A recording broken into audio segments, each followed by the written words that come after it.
Hello, this is Morel Benard with the continuing story of 1984 Big Brother, New World Order. The continuing story, 1984 Big Brother, New World Order. And our last words were, I think, you read it, she said, with her eyes shut. Read it aloud. That's the best way. Then you can explain it to me as you go. So, and by the way, please subscribe and please share. Appreciate, please subscribe and share the video. So 1984 Big Brother, New World Order. The clock's hands said 6, meaning 18. They had 3 or 4 hours ahead of them. He propped the book against his knees and began reading. Chapter 1. Ignorance is Strength. Throughout recorded time, and probably since the end of the Neolithic age, there have been 3 kinds of people in the world: the high, the middle, and the low. They have been subdivided in many ways. They have borne countless different names, and their relative numbers, as well as their attitude towards one another, have varied from age to age. But the essential structure of society has never altered. Even after enormous upheavals and seemingly irrevocable changes, the same pattern has always reasserted itself, just as a gyroscope will always return to equilibrium. However, far it is pushed one way or the other. Julia, are you awake? Said Winston. Yes, my love, I'm listening. Go on, it's marvellous. He continued reading. The aims of these 3 groups are entirely irreconcilable. The aim of the high is to remain where they are. The aim of the middle is to change places with the high. The aim of the low, when they have an aim, for it is an abiding characteristic of the low that they are too much crushed by drudgery to be more than intermittently conscious of anything outside their daily lives, and that is to abolish all distinctions and create a society in which all men shall be equal. Thus, throughout history, a struggle which is the same in its main outlines, recurs over and over again. For long periods, the high seem to be securely in power, but sooner or later, there always comes a moment when they lose either their belief in themselves or their capacity to govern efficiently, or both. They are then overthrown by the middle, who enlist the low on their side by pretending to them that they are fighting for liberty and justice. As soon as they have reached their objective, the middle thrusts the low back into their old position of servitude, and themselves become the high. Presently, a new middle group splits off from one of the other groups, or from both of them, and the struggle begins over again. Of the 3 groups, only the low are never even temporarily successful in achieving their aims. It would be an exaggeration to say that throughout history there has been no progress of a material kind. Even today, in a period of decline, the average human being is physically better off than he was a few centuries ago. But no advance in wealth, no softening of manners, no reform or revolution has ever brought human equality a millimetre nearer. From the point of view of the low, no historic change has ever meant much more than a change in the name of their masters. By the late 19th century, the recurrence of this pattern had become obvious to many observers. There then rose a school of thinkers who interpreted history as a cyclical process and claimed to show that inequality was the unalterable law of human life. This doctrine, of course, had always had its adherents, but in the manner in which it was now put forward, there was a significant change. In the past, The need for a hierarchical form of society had been the doctrine, especially of the high. It had been preached by kings and aristocrats and by priests, lawyers, and the like, who were parasitical upon them, and it had generally been softened by promises of compensation in an imaginary world beyond the grave. The middle, so long as it was struggling for power, had always made use of such terms as freedom, justice, and fraternity. Now, however, the concept of human brotherhood began to be assailed by people who were not yet in positions of command, but merely hoped to be so before long. In the past, the middle had made revolutions under the banner of equality and then had established a fresh tyranny as soon as the old one was overthrown. The new middle groups, in effect, proclaimed their tyranny beforehand. Socialism, a theory which appeared in the early 19th century and was the last link in a chain of thought stretching back to the slave rebellions of antiquity, was still deeply infected by the utopianism of past ages. But in each variant of socialism that appeared from about 1900 onwards, the aim of establishing liberty and equality was more and more openly abandoned. The new movements which appeared in the middle years of the century, INSOC in Oceania, Neo-Bolshevism in Eurasia, death worship, as it is commonly called, in East Asia, had the conscious aim of perpetuating UN freedom and inequality.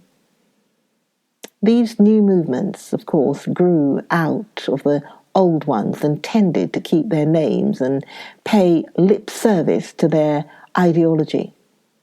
But the purpose of all of them was to arrest progress and freeze history at a chosen moment. The familiar pendulum swing was to happen once more and then stop. As usual, the high were to be turned out by the middle, who would then become the high. But this time, by conscious strategy, the high would be able to maintain their position permanently. The new doctrines arose partly because of the accumulation of historical knowledge and the growth of the historical sense, which had hardly existed before the 19th century. The cyclical movement of history was now intelligible, or appeared to be so, and if it was intelligible, then it was alterable. But the principal underlying cause was that as early as the beginning of the 20th century, human equality had become technically possible. It was still true that men were not equal in their native talents, and that functions had to be specialized in ways that favored some individuals against others. But there was no longer any real need for class distinctions or for large differences of wealth. In early ages, class distinctions had been not only inevitable, but desirable. Inequality was the price of civilization. With the development of machine production, however, the case was altered.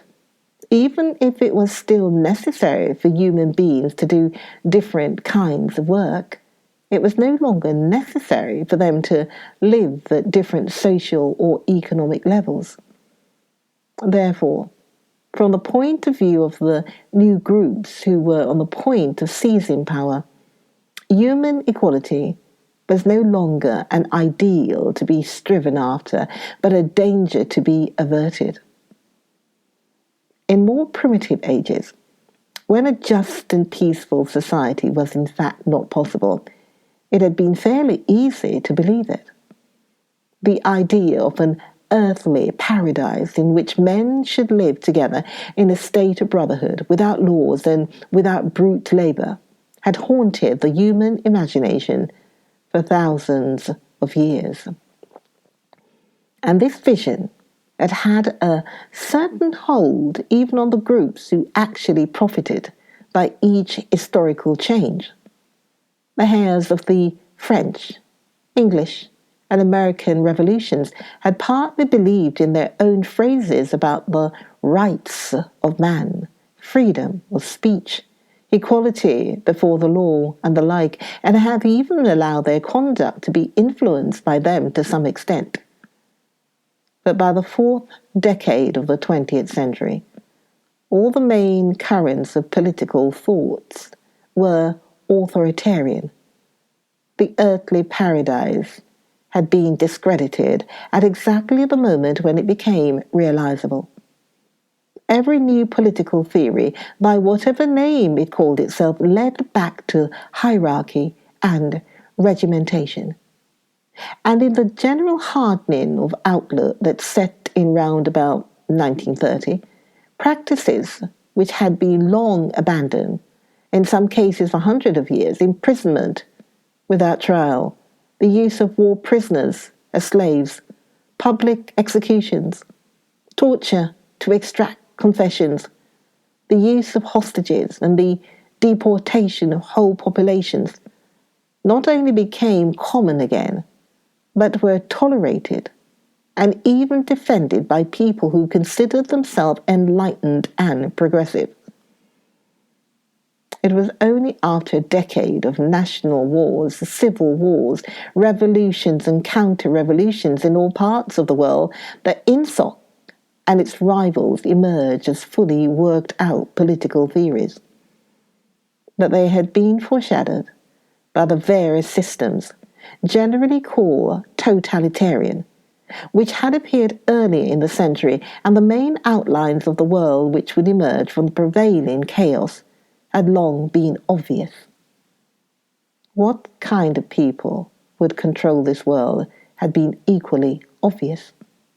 The new aristocracy was made up for the most parts of bureaucrats, scientists, technicians, trade union organizers, publicity experts, sociologists, teachers, journalists, and professional politicians.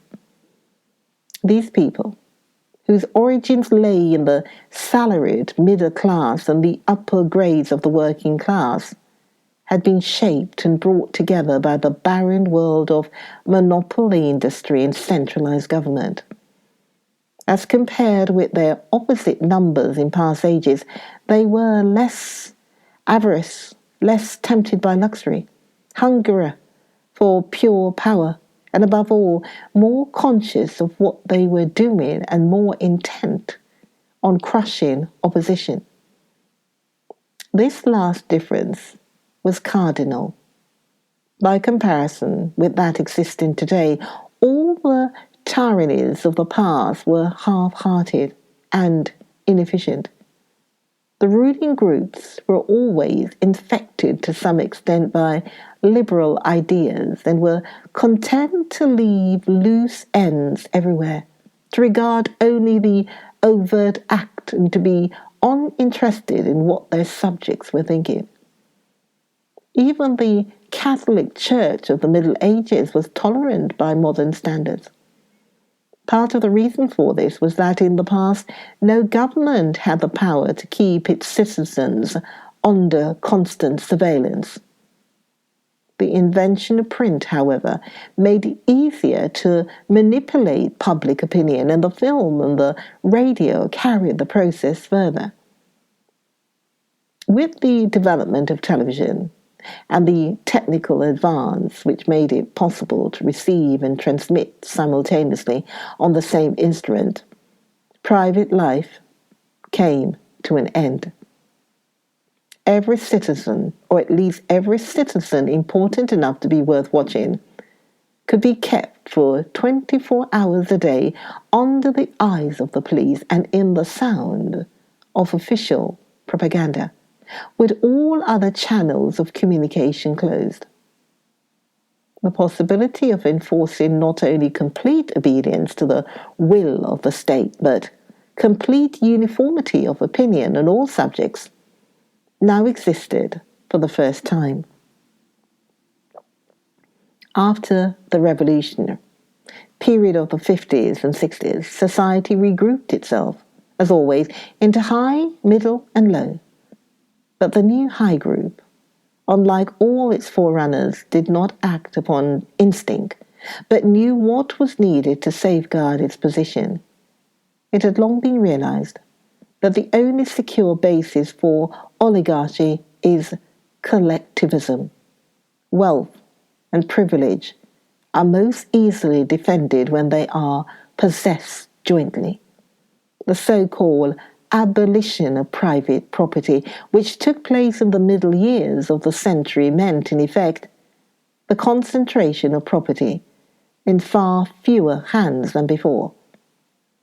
But with this difference that the new owners were a group instead of a mass of individuals.